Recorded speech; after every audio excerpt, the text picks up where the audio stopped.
اللهم علمنا ما ينفعنا وانفعنا بما علمتنا انك على كل شيء قدير. And video with the salutation of peace. Assalamu alaikum wa rahmatullahi wa barakatuh. Thank you for turning up tonight. I'm sure the topic is very interesting. So we try to make that relationship work. And we all have our challenges. Before we start, a few announcements. Good news. We have tonight with us here, two individuals who have accepted Islam as their own life. One from Switzerland is Sheikh Oman, and his name is Umar. Another one is from India, Canada, Muhammad, a week ago, accepted Islam. And I don't know from the latest sector whether there were any new individuals who came to Islam. So welcome them all, and welcome you all. And the topic tonight is an interesting one, and you all have stories to tell. So based on that, rather than Khalfan teaching tonight, we're going to make it very interactive. Give a date, let us challenge each other, let us explore our beliefs, understanding as to what is marriage, and what is happiness, and whether those two words exist or not. Tonight, inshallah, we'll get it on. Before we start dialogue, I'd like to emphasize that from an Islamic point of view, marriage is a way of life. And for 5 reasons. Marriage is encouraged in Islam for 5 reasons.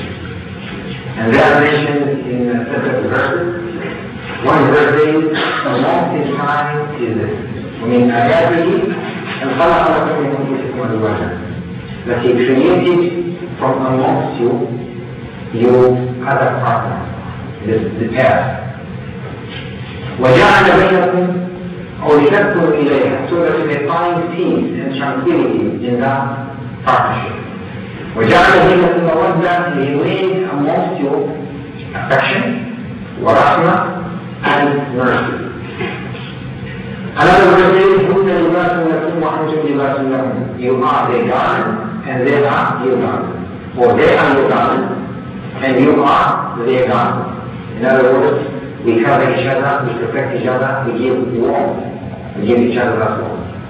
And the fifth reason, mentioned in the Quran, is the offspring. To allow this species or generation or race to continue. يا أيها الناس اتقوا ربكم الذي خلقكم من نفس واحدة وخلق منها زوجها. When you believe, be conscious of your Lord who created you from a single soul. And from that, He created many men and women. خلق منها زوجها وبث منهما رجالا كثيرا ونساء. So those are the simple 5 reasons mentioned in the Quran as to why marriage has to take place. So I'd like to first gauge your understanding or your opinion as to, in your opinion, what should be in a marriage. So if you have a piece of paper you can write, if you want to speak by all means, in a minute you just come out with an understanding. And I'd like to hear from you. So the first question is asked, in your opinion, what do you think a marriage is? That contract, what does it entail? And you can speak motivated and generous. Feel free to speak and let us hear it.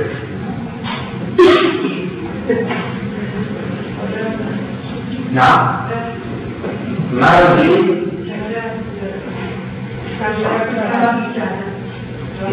trust. Marriage is trust. Okay? Marriage is trust. Okay? Partnership and companionship. Partnership and companionship. Partnership and companionship. Marriage is protection. I hope someone is writing these words. Because I didn't know. Okay, marriage is protection. Based on law. Marriage is based on law. Let me come close to people. Okay, marriage is based on law. Security. Marriage is sacrifice. Marriage is sacrifice. Okay? Security. Marriage is security. That's trouble in my Bible. It's trouble in my Bible. trouble. Marriage is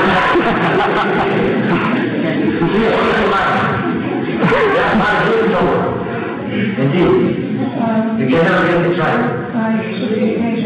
Both sides should be patient. The company. Marriage is a company. Courtesy and responsibility. Understanding and living together. Understanding and living together. Yeah? Understanding each other and living together. Patience. Respecting each other.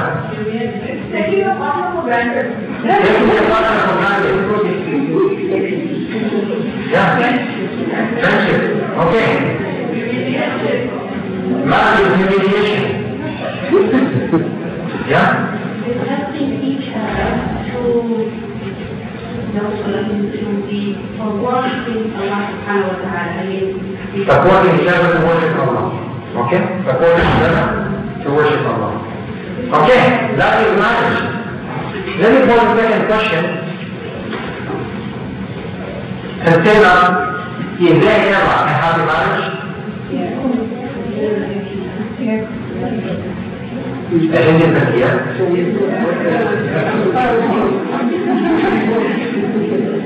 Okay? Okay. I don't think there is an everlasting happy marriage. You all go through the turmoil, the difficulties. This is the most important question of all. Why do you think marriage doesn't work most of the time? In other words, why that passion, that affection, that love that started it is not sustainable? More bigger than tradition rather than belief. It is more Bigger than tradition. It is more taken as a tradition than belief. People don't work at it. People don't work at it. Misunderstanding each other. Misunderstanding each other. The baby started the wrong. Starting the wrong basis. Routine after a while.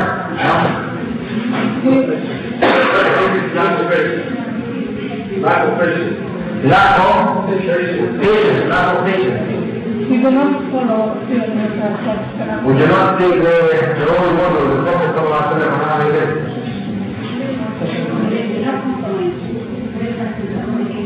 Differences, according differences. Okay? So all these reasons are true. In your opinion, who sacrifices the more? Man or woman?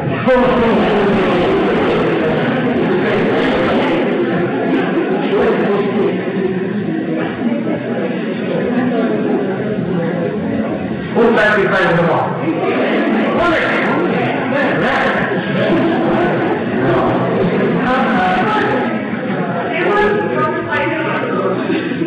Neighbors sometimes sacrifice the more.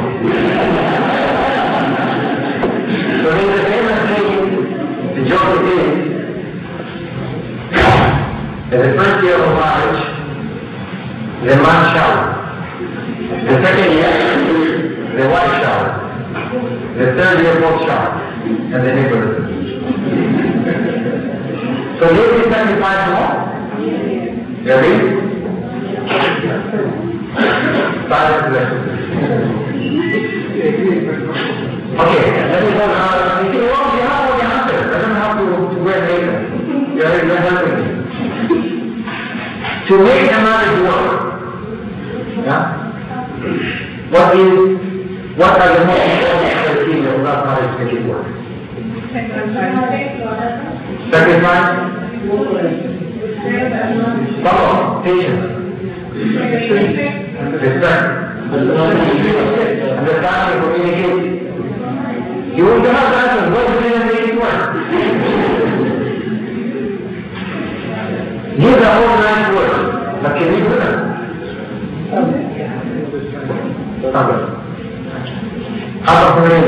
How can you make marriage work? Okay. Now we're going to take one element at a time.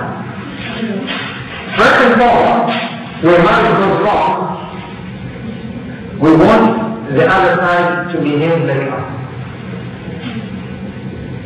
So we men want women to be like us, and women want men to be like them. And if there are differences, we say sorry. You are not communicating, you do not understand it. So as an example, women love to talk, and men love silence. So the man comes home, and the woman wants to talk, yep. And he shuts down. And because he shuts down, she says, you don't love me, you don't talk to me. And when he comes and says, can I get a bit of peace now, can I take a look quite far away? And then that becomes the first misunderstanding. Women love to talk, and when women talk, men plead. They are not asking for solutions. So when a woman comes and says, kids are giving their hard time today, immediately men come with solutions. Smack them next time. Hit them next time. Kick them out of their house next time. I had a tough day today. Fine, go and relax. We come with solutions. So the first is that we ought not to want the other side to be like us.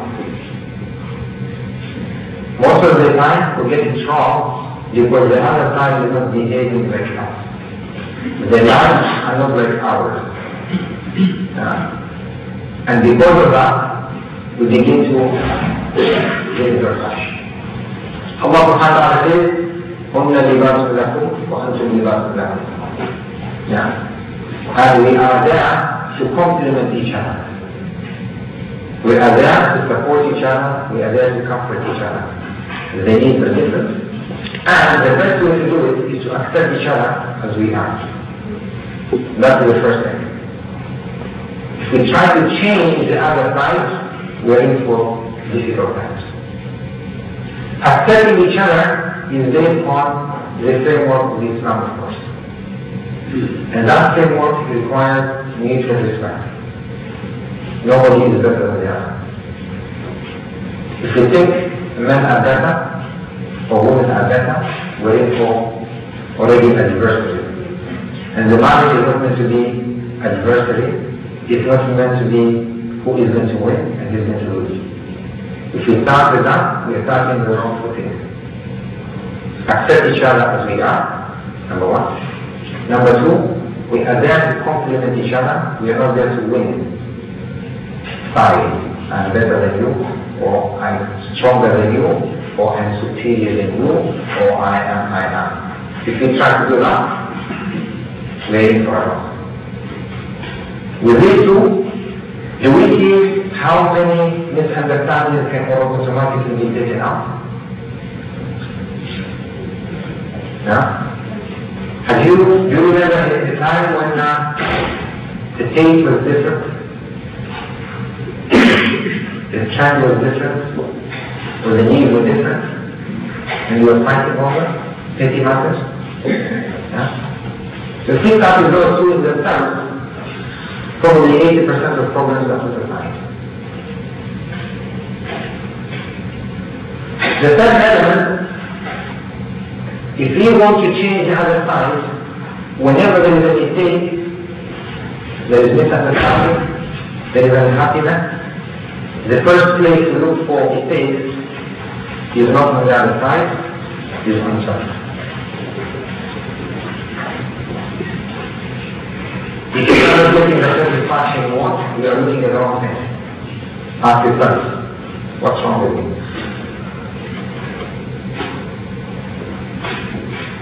You cannot change people. If you think you can change your partner, your spouse, you are wrong. You are starting a losing battle. No one has got the right to change the other. No one has got the authority to change the other. No one can change the other. That privilege was not given to the Prophet of Islam. Peace be upon him. إذا كانت من أحسن لدرجة guide in your love ولكن الله يهدي من يشاء. Even ولكن Allah did not want to interfere with that privilege of changing people. This human being, as an individual, as an independent entity, is highly respected by angels and is highly respected by Allah. It may sound strange, But Allah does not change people. Except if people want to change themselves. إن الله لا يغير ما بقوم حتى conditional. Allah does not change of people unless they change themselves. So as an individual, we are an independent entity with intellect, with ability to distinguish, with ability to make decisions, and based on that, we are responsible for our decisions and accountable for our actions. So if you want to change the other, don't try to change by force, by persuasion, by coercion. Don't try to impose. Don't try to demand. Do not try to threaten, blackmail, or use any of those things. Men are terrible in comparison to women. Men use the weapon of talaq, divorce, which is wrong. Men say that if you don't do this, Allah says you have to obey the man. Men say a lot of things towards women.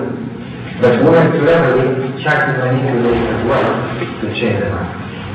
So in changing the other, no one is entitled, no one is authorized, no one is empowered to change the other. Accept each other as we are, and if you want to change others, we can try to persuade, we can try to clarify, we can try to have a dialogue. And that is the fourth element. In the absence of dialogue, we all build our own world of perception rather than reality. Yeah? So far, how do you take mistakes? Yeah? First thing is that accept each other as we are. Two, respect each other. Three, no one can change the other. Four is dialogue. And in dialogue, men are terrible in dialogue. Men love short sentences and to the point. Women love to beat around the bush. So men, be patient when the women speak. Give her the time, pretend you're listening. And the women, when men say a short sentence, it's not they're in a bad mood or they're short of words, they're very tired. It's straight to the point. They are hunters. It's just like to focus on the target, do it and get out. Men don't like words, they like action. So do not argue a lot about words, just do it. That's the bottom line message. And then when we come to a very important point, if we have to coexist together, we need to learn the art of flattery. Flattery is not over-exaggerating, it is merely showing appreciation. Because we're each serving the other. So each one of us is a customer to the other. And men are terrible at that. We don't know how to appreciate. And the most difficult thing man can do is come with affectionate words. So ladies, be prepared for that. A man is willing to go and buy, is it 85 karat gold? Is it 785 gold? 21 karat gold? Is ready to go and spend 1,000 riyals and then to say the words erratic. Because to men, affectionate words, to a lot of men think that they are lowering their status as macho. So accept men as they are weak with words, but they are strong with action. Yeah. Isn't that true? That is majority for men. There are exceptions, of course.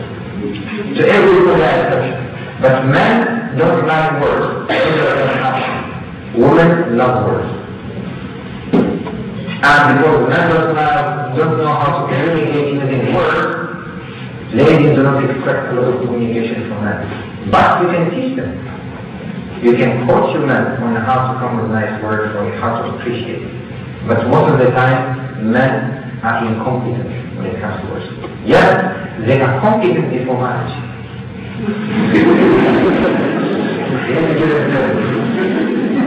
Before marriage, they are the most wonderful creatures in the world.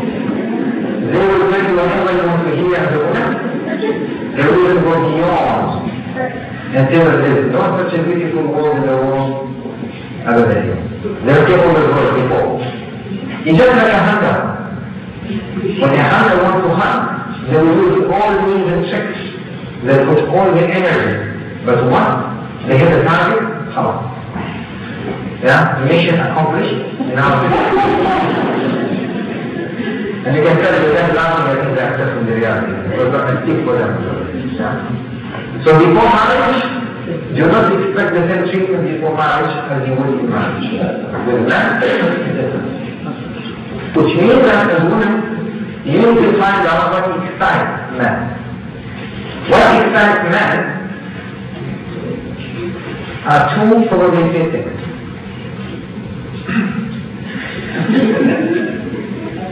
The first and foremost, when they are hungry, they love food. They like to be fed. Two, men get excited when they get enough peace and rest. So when they come home, switch off, leave them switch off. Don't switch them off. Keep them. The third thing is that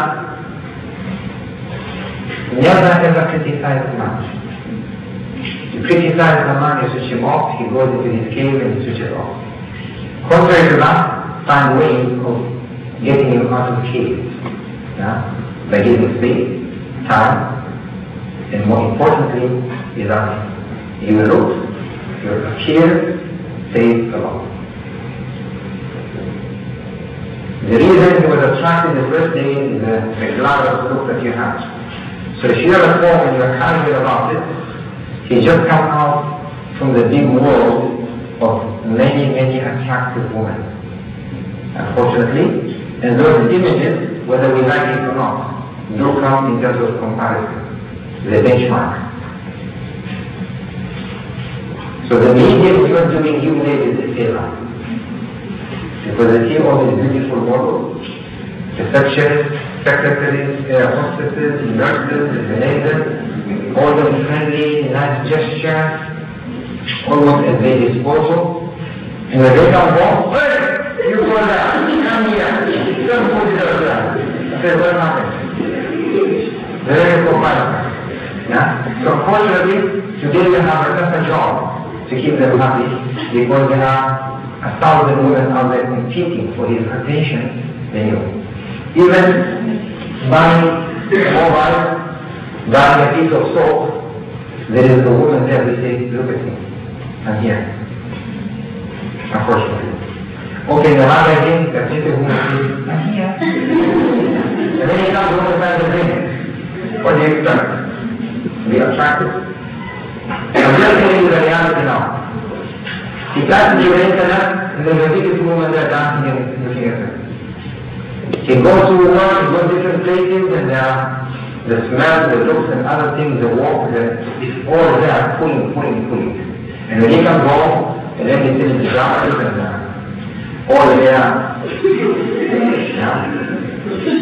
there is the kitchen stuff and other things. And when he wants to learn to do the things that are not. So, marriage today is more difficult to maintain than the old days. Now we come to men. Ladies, if there is one thing that will keep ladies happy, it's a gentle word. Correct me if I'm wrong. A gentle word. Ladies are so particular that a small change has to be noticed. So she combs her hair today like this, you want to take that, you go to her feet. If she wears a new car, you must see that she's wearing a new car. If the wearing at home has changed 2 degrees, you have to notice.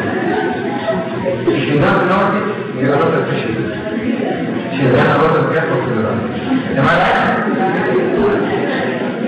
Ladies are creative. Can I get a volunteer please for that? Anyone? Better.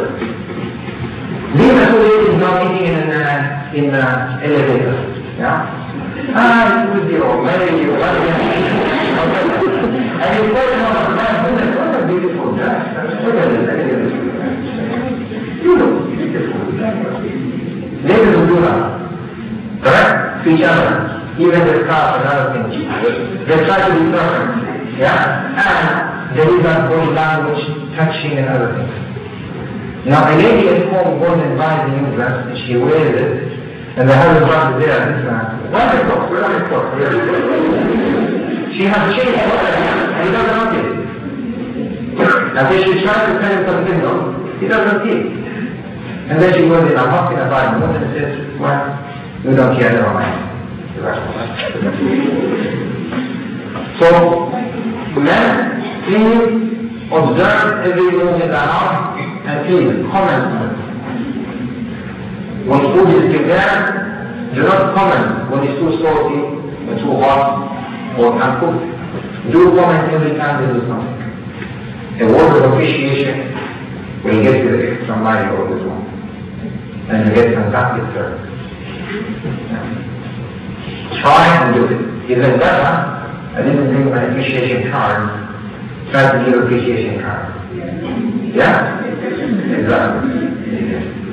So ladies, number one, and if I was to do a survey which is not done here, ladies love to get feedback. Positive feedback of appreciation. And every time they complain, they are not nagging you. Every time they complain, or they talk about, it's not that they are complaining, or they are having an issue, or they are protecting. They are merely wanting you to share with them to have empathy of how much of a day they had. Yeah. And the other thing about the women, they love a lot of touching, physical touching. And when they say the word physical touch, it's not that they're saying let us make love, or they say that they need to get that affection physically. And with us men, when we are watching television, keep a distance. Don't disturb. Focus in on the football match. Please, you can call that, no, please, keep away. Because I don't get excited. Coming closer to men is that I already is working better. To women, coming closer is that better just because. So all these are the tactics that we need to have in our homes to understand each other.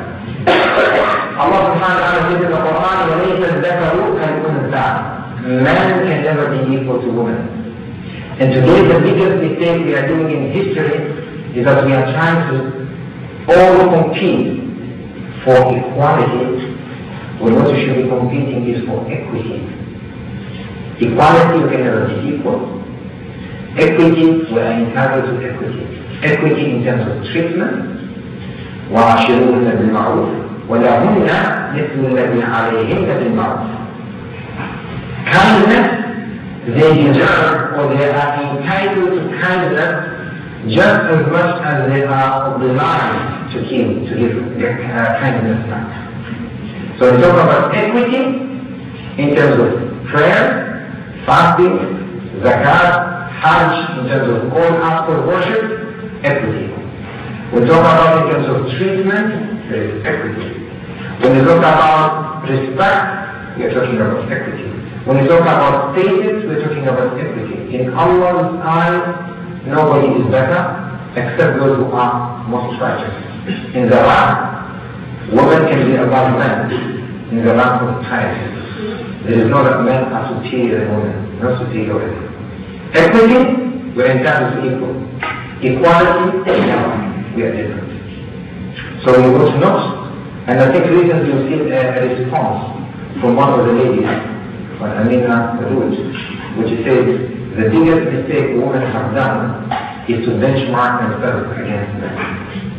You are benchmarking yourself against a wrong creature.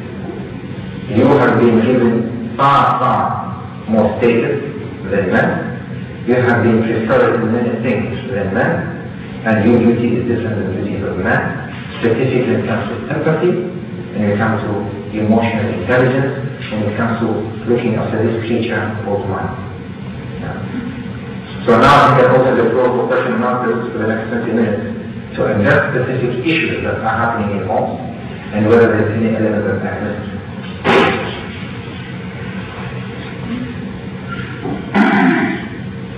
Questions? Comments? Objections?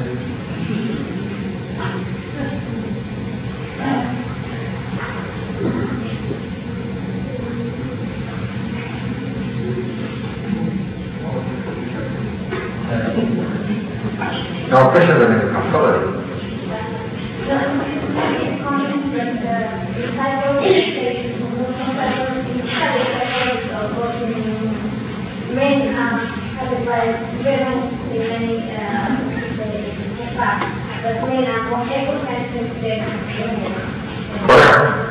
Psychology is of course, today there are a lot of books published.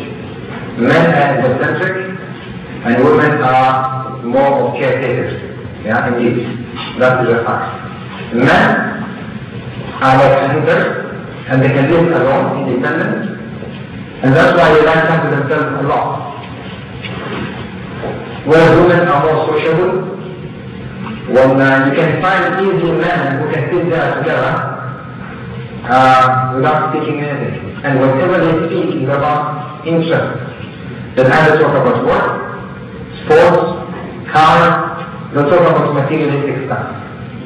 When women meet, they talk about relations. They talk about people. Whereas men talk about events, talk about circumstances, talk about materialistic stuff. And that is the opposite. So when I go home, we are speaking different language.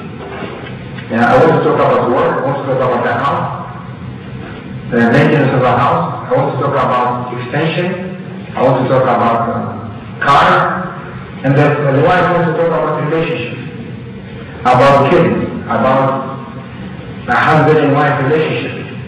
And to us men, that is not interesting. That is already given. We are living together anyway, what more do you want? I'm here for you, look, I'm providing everything. So when a woman complains, look, you are unfair, he says, what do you mean unfair? I give you the fantastic house, I give you nice furniture, you got the dirt clothes, you got all this, what do you want? Yes, I want the human element, not the materialistic. And yes, so men are materialistic, women are more of relationship.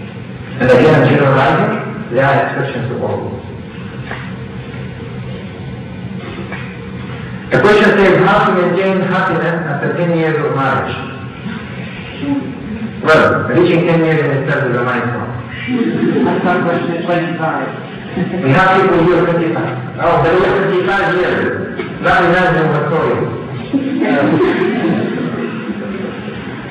I think I have the last question and answered in two ways. One is a story, the other one is through maybe analogy. The story goes like this. A couple was celebrating the Silver Jubilee anniversary, 25 years. And of course, friends and have gathered there to participate together to celebrate. And then they asked the man, he said, well, can you tell us the secret of 25 years of marriage? He said, yeah. I can vividly recall where he started. You don't have nothing anymore. And he chose to go to the great kindness. And you were writing mule. My wife was a mule, I was writing the other mule.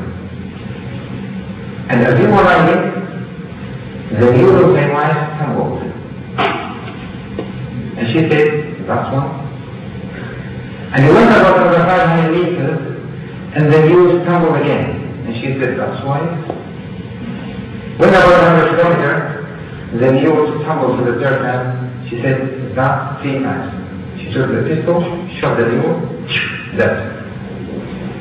So me, out of sympathy to the animal, I protested. I said, how poor of you, such a poor mule is taking you, and you go and shoot that poor animal.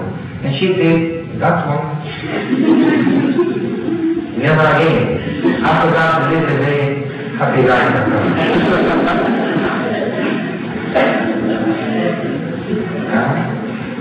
But you want to have a secret. Yeah, marriage.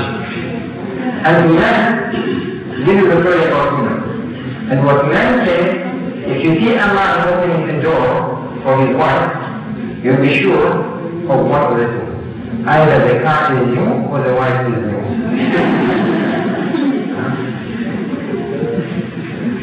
But marriage, I think, if there are two statements to keep marriage alive, one is mutual respect, and two is having mercy on each other, i.e. overlook our mistakes. If we can all overlook our faults and our shortfalls, and respect each other, marriage can sustain for a long time. Most of people marry because of looks, or because of words or materialistic gains. But all that stays very quickly. Marriage requires a lot of maintenance. And if you think marriage is an easy partnership, it's a convenience, forget it. If marriage was a convenience and if marriage was easy, the ones who have had an easier life would have been the prophets. Peace be upon him, or all prophets for that matter. Quran categorically talks about incidents that took place in the household of the Prophet. Peace be upon him.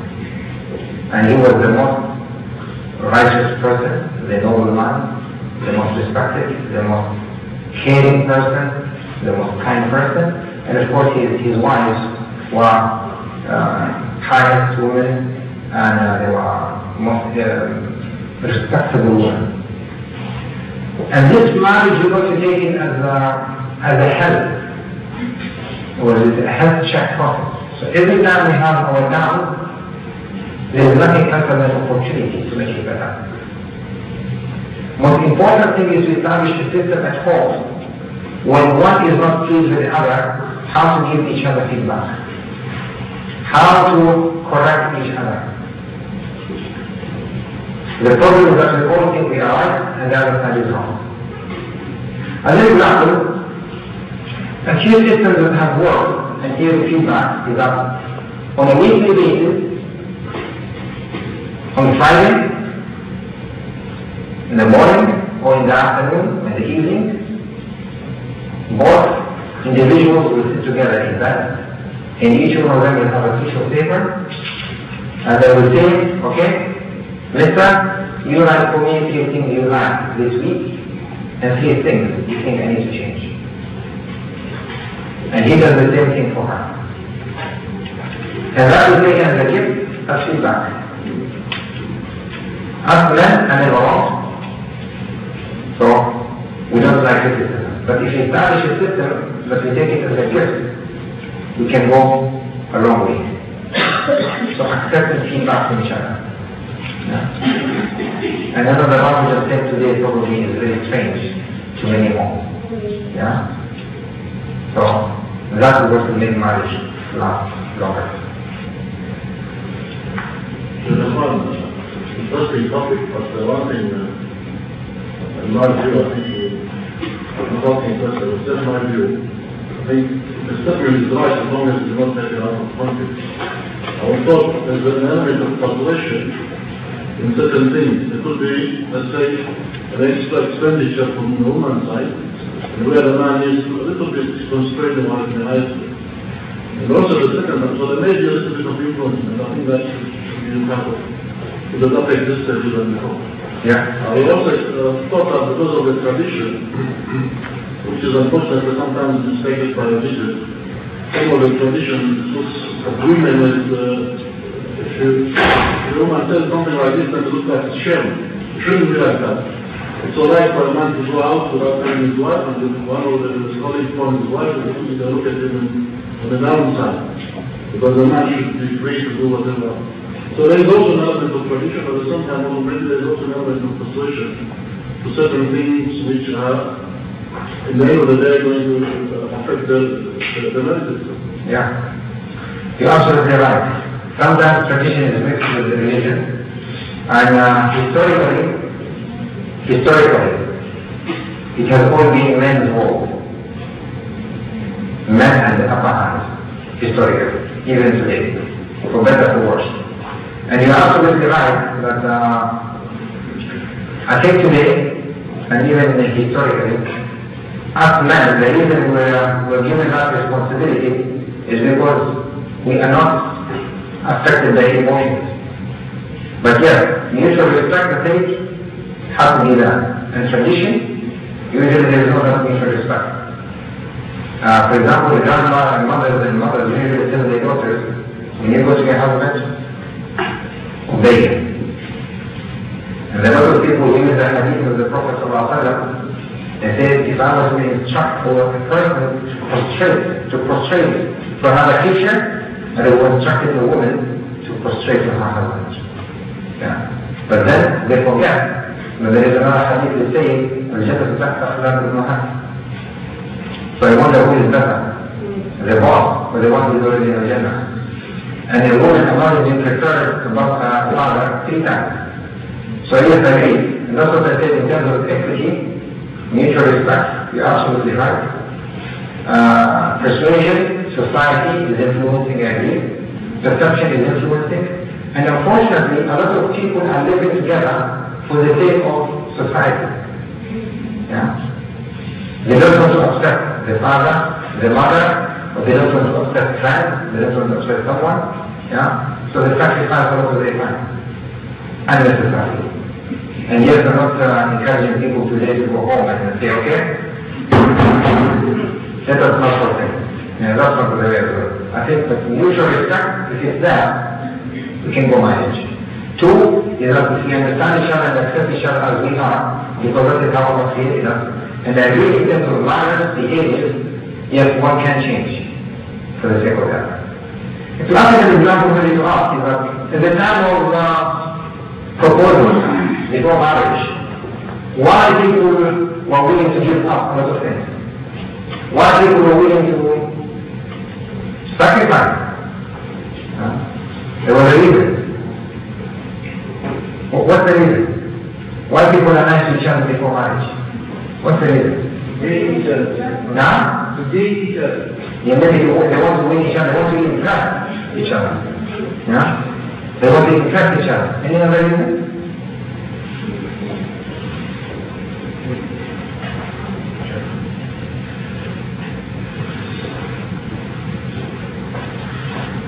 Yes?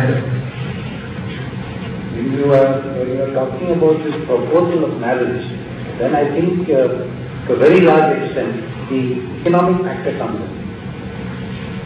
Okay. The adjustments of the economic factor, the give and take to get the people married. Yeah, sometimes yes. In the Prophet of Islam says, Shukra Allah is Allah. And yet the economic factor sometimes do say again.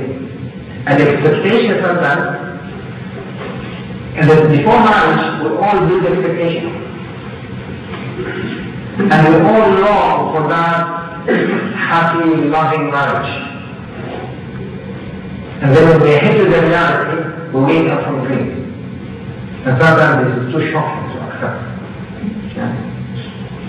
Before marriage, we all look glamour and perfect and smelling nice and saying nice words.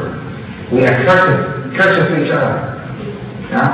We even overdo it with gifts and other things. And then we get married and say, that is over. Now let us go and be like a husband and wife. And that is very sad, unfortunately. The question says, you say we should not try to change each other. What about on religion grounds? Even on religious grounds, Islam says la ilaha illallah. Let there be no compulsion in religion. Yes, people make decisions based on their understanding. Probably people have wrong understanding. Probably the way they were brought up with misconception of religion. And if people do not accept Islam as a right, then women have the right to marry by marriage. There's no killing that. But to try to educate the person is what is encouraged. It's not to force them to change. It's to educate them, it's to give them enough information, it's to discuss with them until they see the truth. It's to establish some dialogue. So that is what I would say. But forcing people, even children, you can force them to pray, they will pretend to be praying. You can force them to study, they will pretend to be studying. But if it doesn't come from the heart, it doesn't come out from. So even on religious grounds, yes, you can state your principles. I will not live with a person who doesn't pray. I will not live with a person who drinks. I will not live with a person who gets into drugs. You can put your conditions. If you want to remain like that, do so, but it's not in the time you and me being in different rooms or being in different homes. Changing the person is being tried, it doesn't work. And people will do it sometimes for the sake of doing it. If they don't have the love with the belief, it will not last.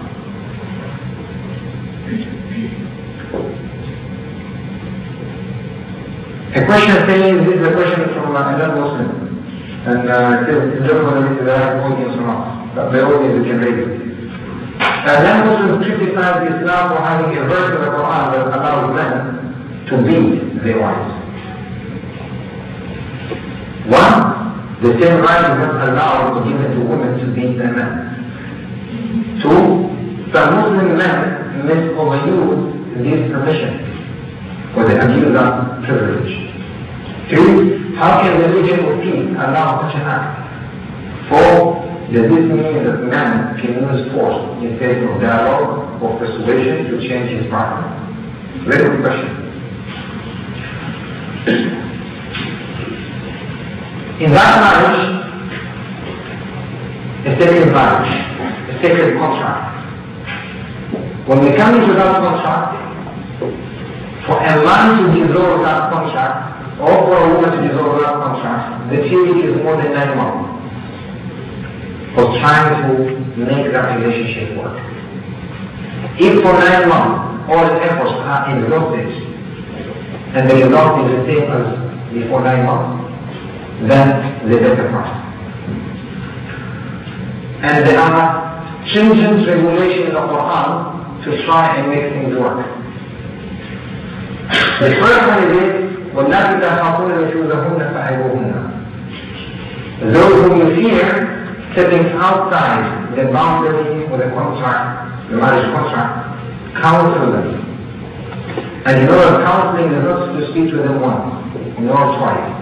It's to try to bring sense into their head.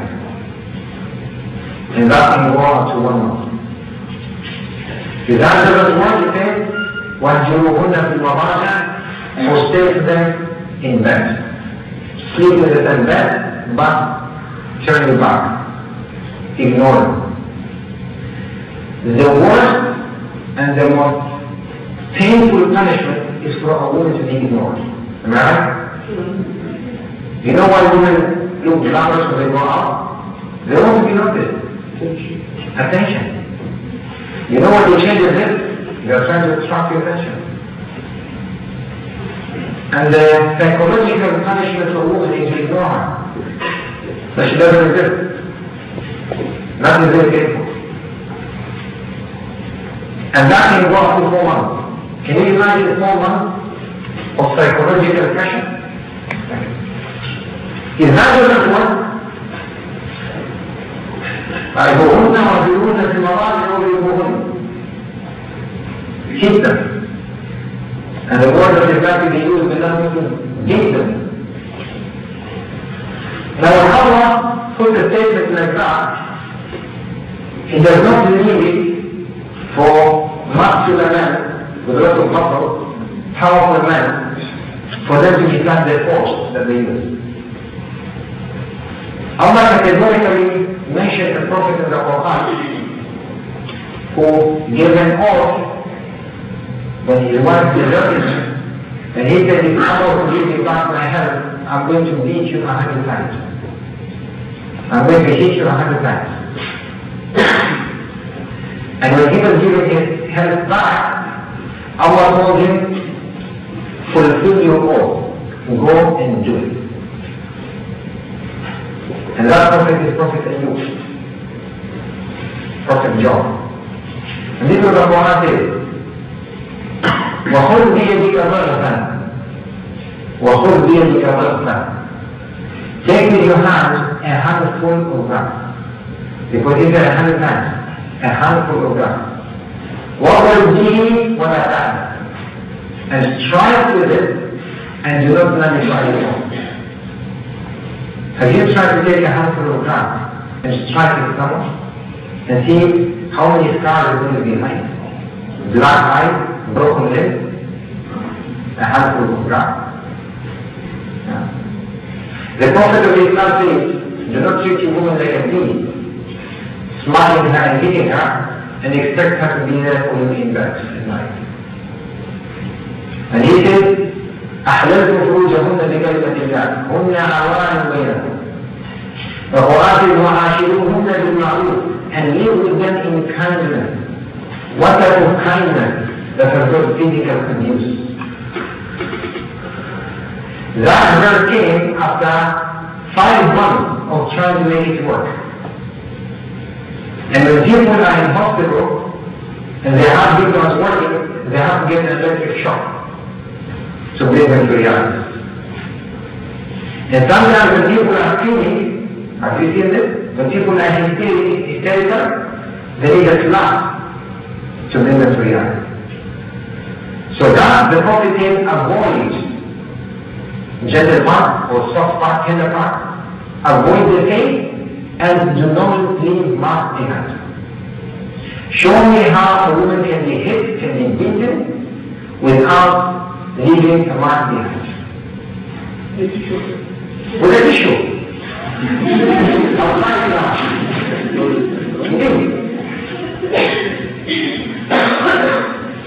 A woman again, the way they look after themselves, they're so tender, even the mosquito bites would do. Am I right? So I think that taking the verse out of context is not physical abuse, is not hitting her to an extent that she can't move or walk, she can't see anymore, she bleeds. No.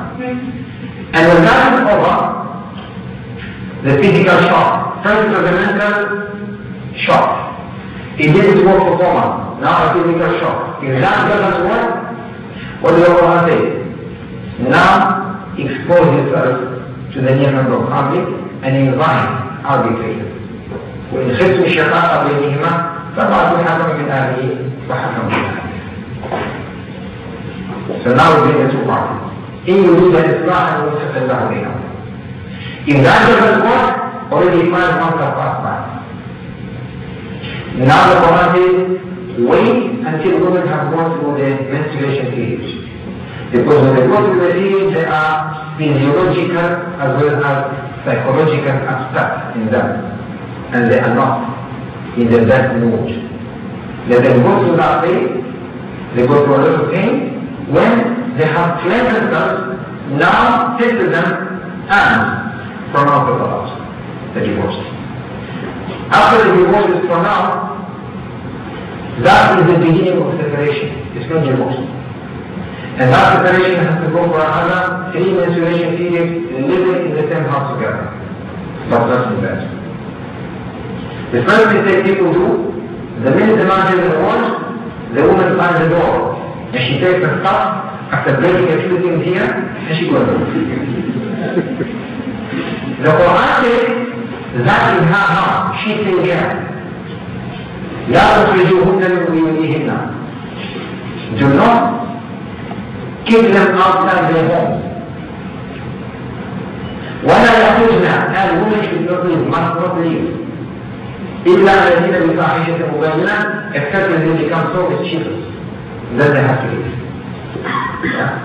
So based on that, she stays in her house and he is there as a guest for 3 months or 3 menstruation periods. So you already have 9 months of reconciliation, of trying to make it work. One of the solutions was to hit her without leaving a mark and avoid the face as well as tender places in her body. Yeah, so what does the Quran say? The question is that, why women do not have the same rights as men? I will not say anything, I will ask psychologists and ask ladies, Every time they get upset. If talaq was given to women, I think the divorce meant every 3 days. And it's a part of life. But unfortunately, men nowadays are using that authority and they are using that as a stick, which is wrong as well. So, yes, on both sides, the armed cases are taking place, and they will not defend or be apologetic to either side. If every side or each side does not comply or does not want to abide by it, because marriage is not really affection, not winning side or being superior than the other. And I think if there was a big favor we can do to the society, is for someone to open a center, a counseling center. Before you were given a job, before you were even given a car to drive, you had to be trained, and you had to be tested, and when you were seen to be competent, you were told, now you can drive. How many people go through a marriage course before they get married? Even if people want to be a shopkeeper, they are taught how to handle customers, customer care. Now here you have a partner for life, a customer for life, and you just take it for granted. Before marriage, what is the common language? I define is thinking of a house, think of a car, furniture, when are we going to have the wedding, who are we going to invite, what dress will I wear, what food will we have there, when we go for the honeymoon, etc., etc. It's not about relationship, it's all about side matters. And then we wonder why they get it wrong. A question is, sometimes you make a marriage to solve the first marriage problem. What do you think of this? I usually say that those who have a successful marriage have a good chance of making a second successful marriage. It's not the other way around. It's not the other way around. The other way around is that if a person is unhappy with the first marriage, the fault is not in that marriage, the fault is on him. He needs to see what he's doing wrong. And if you go to the second marriage, you'll find the same mistake. 1. 2. If he's unhappy with the first wife, or doesn't love her, if he marries the second wife, he's going to neglect the first one. And the neglecting that is already committing a crime. So it won't work. 3. The norm is one wife. The norm is one wife. Second wife is not a luxury, it's a responsibility. And because it's a responsibility, how many men here have 2 wives? Nobody. So you. Yeah? We all shy away from that responsibility. Because it is a responsibility rather than luxury. The good thing in Islam for you women, Islam does not allow mistresses. If it did, you will be in trouble. Because one of quality of man, no man who is physically fit and mentally fit would think of one wife. I'll tell you this because I'm a man. Men have been programmed because they are tough, they are made to think of more than one female. And men can distribute love to more than one. Women have got a pot, it's either full or it's empty. It's either love or hatred. It's not half and half. So, women can either love you or hate you. It's not half. Yeah. So based on that, again, women think, if he goes and marry a second wife, he doesn't love me. And one says, what's wrong? I can love you and love her. So we all try to think from our own world. So when we extend that, we as men have been attracted to Jannah, to paradise, by Huriyah. That is how Allah mentions Jannah. Huru maqsurat fil khiyam. And with women, He attracted women to Jannah with adornment, with beauty, with decoration, with fashion, with beauty and glamour, and that's that. And that's the reality of life. Anytime men meet, if they want to talk about people, they'll be talking about women. When women meet, usually they talk about many things, including men. So if you're to plan to go and say, I'm going to buy a wall for myself, can you come with me? Yeah? I'm going to buy new furniture or decoration and others. Majority of whom say, will come to you. But men, when you buy furniture and other things, are not exciting. Talking about women is always exciting. So, marriage, to summarize that, polygamy is not an norm. It is a responsibility, it is an obligation, and that is when the balance between men and women is disrupted, because there are no mistresses, there are no relationships outside marriage. Islam says when that ratio is accepted, then men can marry more than one to protect, to give shelter, to give comfort, to do etc. to the second one. But because the responsibility, 99% of men do not indulge in this. Yeah, and they stick with one. Sorry. Better question. I'm sorry. Can you please understand the meaning of Quran? Good question. Can you please tell us about الرجال قوامون على النساء? Men are providers for women. Qawama is provision. Provision in the sense, you women have been privileged to be looked after 100% by men. From providing shelter, to clothing, to maintenance, to expense, to food, to everything. Men have got the obligation to look after women. Even if a woman is rich, she is not obliged to spend even one paisa or one riyal for that house. But sometimes women, out of courtesy, out of kindness, they can't participate with their wife to keep the house together. So the qawama is of provision.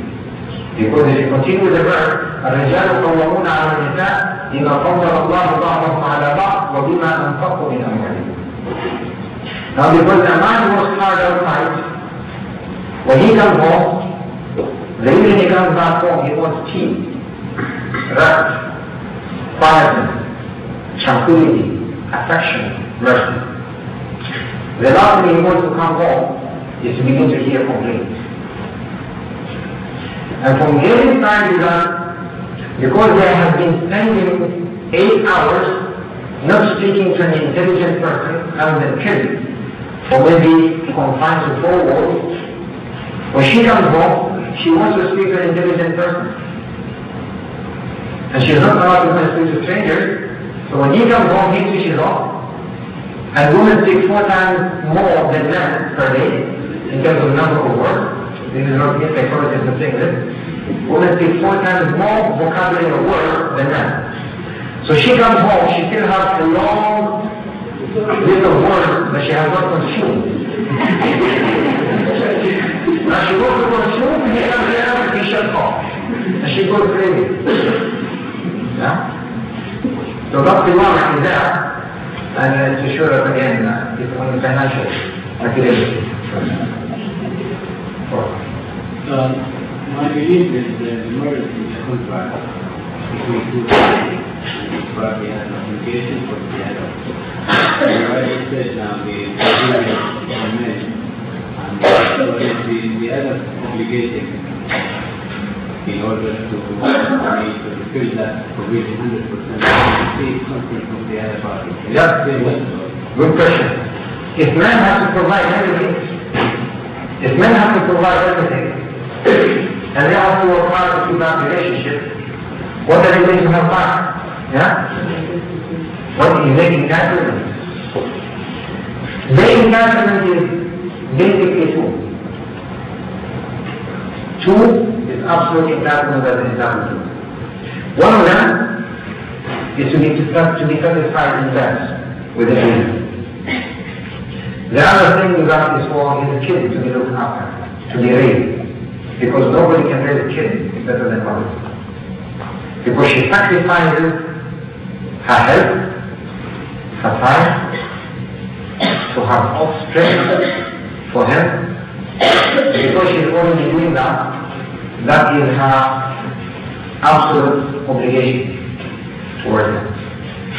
And I don't think us men can understand the pain women go when they conceive a baby, nor the pain of labor, or the pain of 2 years sleepless nights.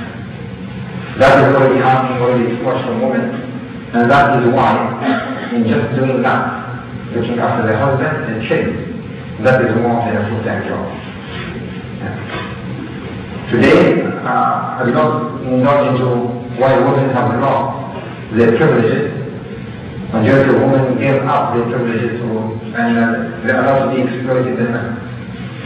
So she goes to work and she pays half of expenses home, and when she comes home, nobody is going to look after the home except her, and nobody can conceive babies except her, and nobody can breastfeed babies except her. She ends up doing 2 jobs. And it's a fact of life today, for sure. But what he gets back, that was it.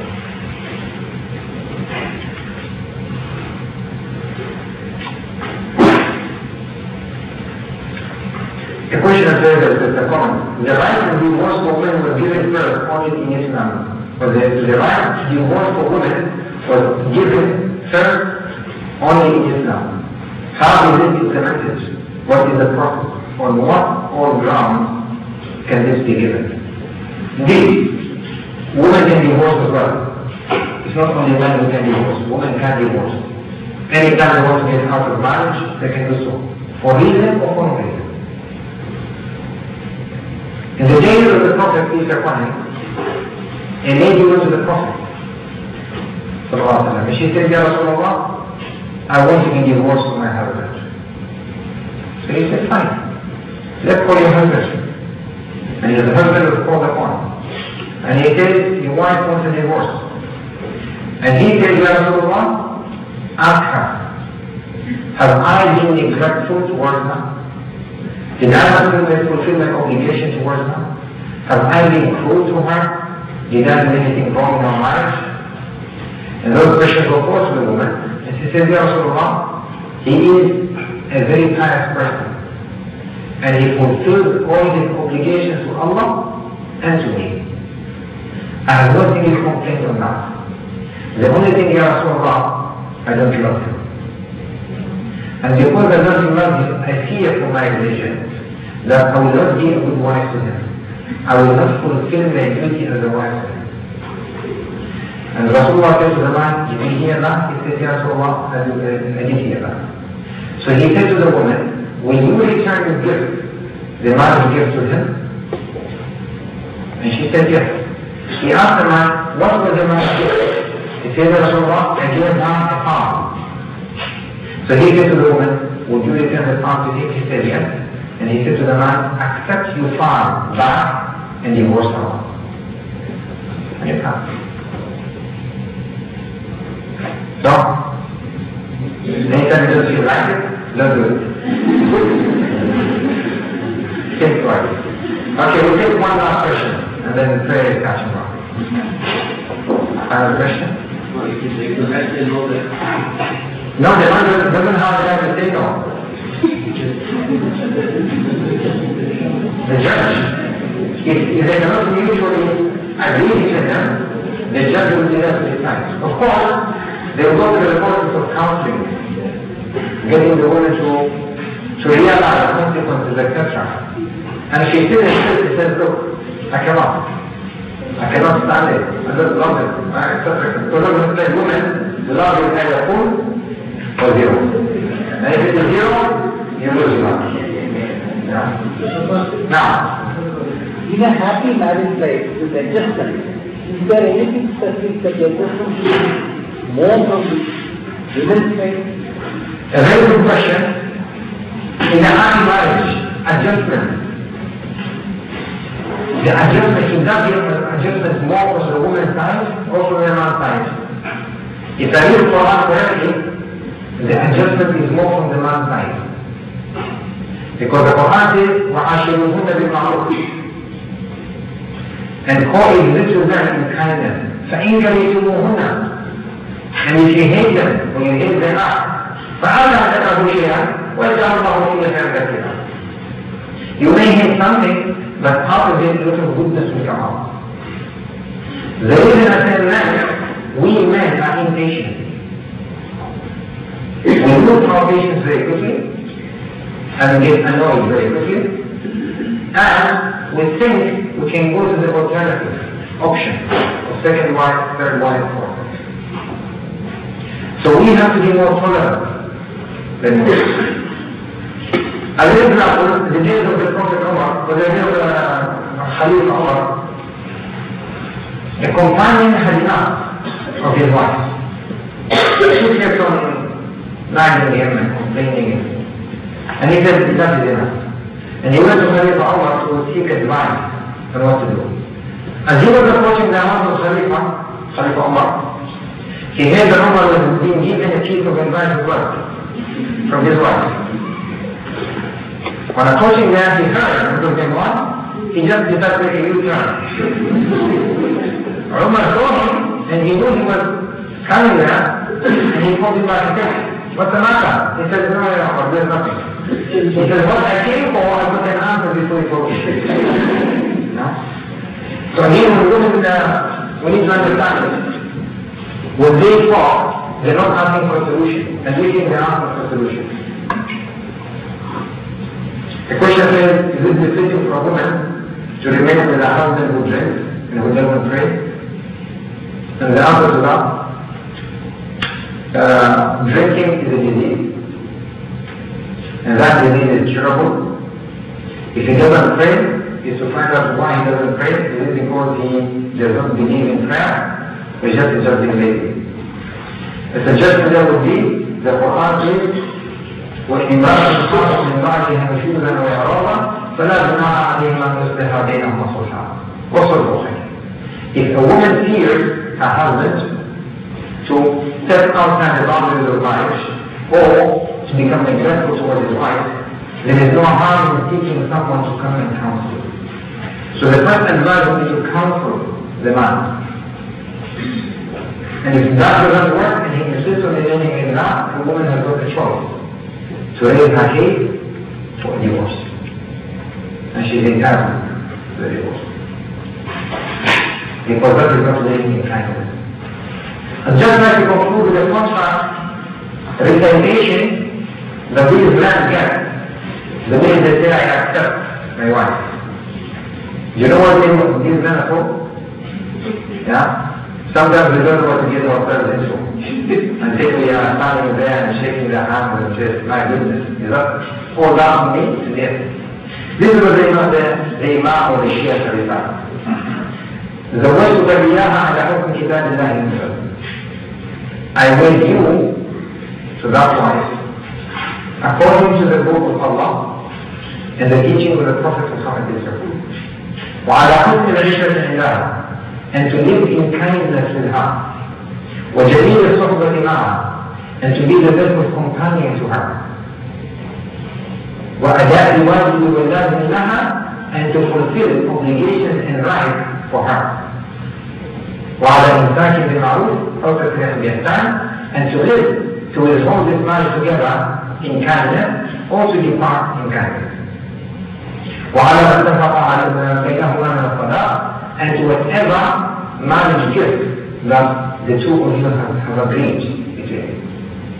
And I will do with the permission from her, or through the consent from her, and the permission from her wali, being the father, brother, uncle, or son. Do you accept to those conditions? And then he says, he says, okay, repeat after me.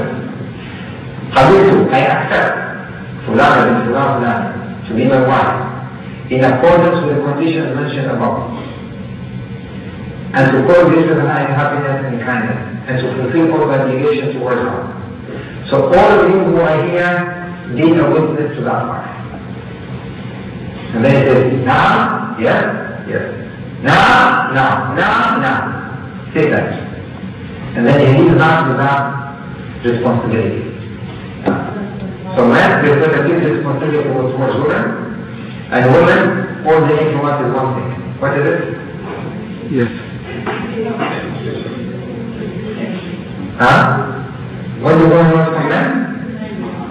Not money, a nice word, a kind word. Love. Yeah, a kind word. In whatever form we can. That's right. Alright, with that we conclude there. Alhamdulillah, صلى الله وسلم على سيدنا محمد وعلى آله. اللهم اجعل اجتماعنا هذه اجتماعا مرحوما، واجعل تفرقنا لا يتفرق مرحوما، وتدع فينا ومنا والذين نشهد مرحوما. صلى الله وسلم على سيدنا محمد وعلى آله وصحبه. سبحان ربك رب العزة عما يصفون وسلام